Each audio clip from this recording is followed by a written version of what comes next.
Madame, Monsieur, bonjour, ravie de vous retrouver pour ce nouvel épisode de 3 questions sûres consacré à l'abattement fixe de 500 000 € des dirigeants de PME partant à la retraite. Alors pour mémoire, dans le régime des plus-values sur valeurs mobilières et droits sociaux des particuliers, les dirigeants de PME qui cèdent leurs titres peuvent bénéficier d'un régime de faveur en cas de départ à la retraite. Ce régime de faveur, codifié à l'article 150.0 des terres du CGI, consiste en un abattement fixe de 500 000 € applicable au montant de la plus-value de cession.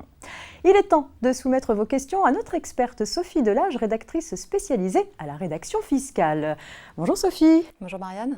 Alors, nous allons découvrir les 3 questions. C'est un peu particulier aujourd'hui. En fait, nous avons eu 3 questions posées par Jean-Pierre, avocat, et qui nous ont paru toutes les 3 très pertinentes. Donc, on s'est concentré sur ces questions. Alors Sophie, on découvre tout de suite la première question.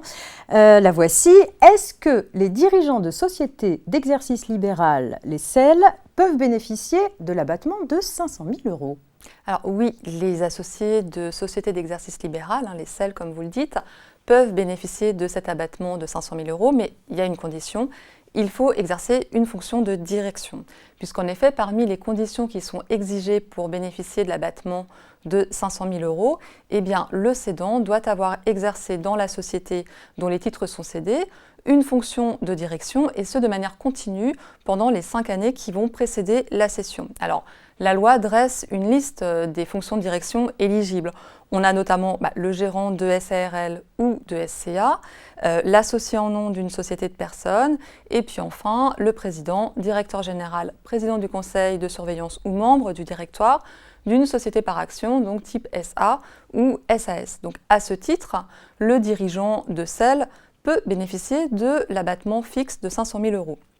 Alors, on pourrait se poser la question de savoir si l'associé qui exerce sa fonction principale dans la SEL sans pour autant en être dirigeant pourrait lui également bénéficier de cet abattement fixe de 500 000 €. Alors, dans le régime applicable aux gains avant 2018, eh bien, l'associé de SEL non dirigeant y avait droit. Mais le législateur a supprimé cette possibilité pour les dirigeants qui vont céder leurs titres à partir de 2018. Du coup, un député a interrogé le ministre de l'économie et des finances pour savoir si, éventuellement, l'associé de SEL pourrait bénéficier de cet abattement, même en étant non dirigeant, puisque la forme juridique de certaines SEL, notamment les SELARL ou les SELAFA, ne permet pas de nommer tous les associés dans des fonctions de direction. Eh bien, le ministre a répondu par la négative. Pour pouvoir bénéficier de l'abattement, eh bien, l'associé de SEL doit obligatoirement exercer une fonction de direction. Très bien, merci Sophie pour ces premières précisions. Alors la deuxième question de Jean-Pierre, la voici. Il souhaite savoir si l'abattement de 500 000 € peut s'appliquer en cas de cumul emploi-retraite. Tout va dépendre de l'emploi exercé, puisque en principe, pour bénéficier de l'abattement fixe de 500 000 €, le dirigeant doit cesser toute fonction dans la société dans les 2 ans qui suivent ou qui précèdent la cession et faire valoir ses droits à la retraite. Donc, la doctrine et la jurisprudence considèrent que cet abattement de 500 000 € est conditionné à la cessation effective de toute fonction, qu'il s'agisse d'une fonction de direction, mais également d'une fonction salariée. Par exemple, un arrêt récent de la Cour administrative d'appel de Nantes a refusé l'application de l'abattement à un dirigeant qui avait continué d'exercer une fonction salariée en tant qu'expert stratégique et technique. Donc, mais par exception, l'administration admet le cumul emploi-retraite, donc c'est-à-dire la possibilité de percevoir une pension de retraite tout en continuant une activité professionnelle, dans 2 cas, sans remettre en cause l'abattement fixe. Donc ces 2 cas sont les suivants. Le cédant exerce une fonction non salariée, donc par exemple, il est consultant ou tuteur, ou alors il exerce une activité professionnelle, mais dans une autre société que celle dont il vient de céder les titres, y compris dans la société cessionnaire de ces titres. Merci Sophie pour ces nouvelles précisions. On continue avec la dernière question de Jean-Pierre.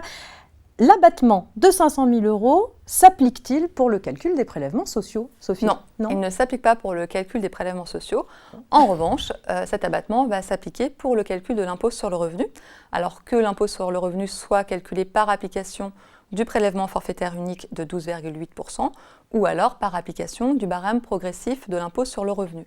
Mais contrairement aux abattements pour durée de détention qui s'appliquent en cas de plus-value de cession de titres, eh bien l'abattement de 500 000 € n'est pas conditionné à une option pour le barème progressif de l'impôt sur le revenu, ni au fait que les titres aient été souscrits ou acquis avant 2018.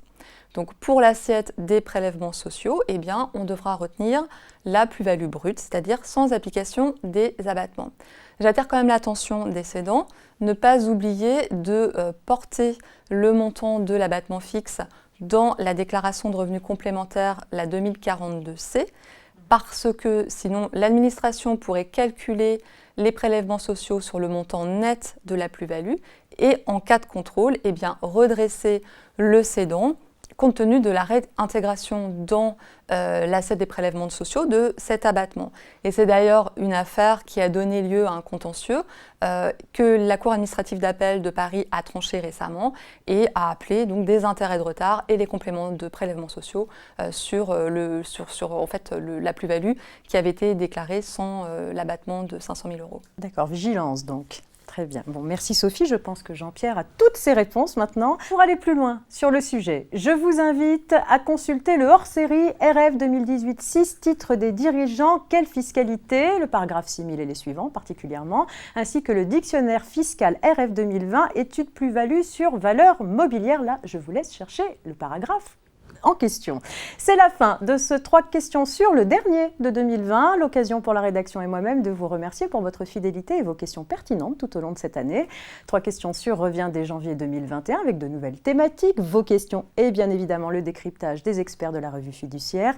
Et d'ici là, l'actualité continue sur MyActu et l'ensemble de nos réseaux sociaux. Je vous souhaite de très bonnes fêtes de fin d'année à toutes et à tous et prenez soin de vous.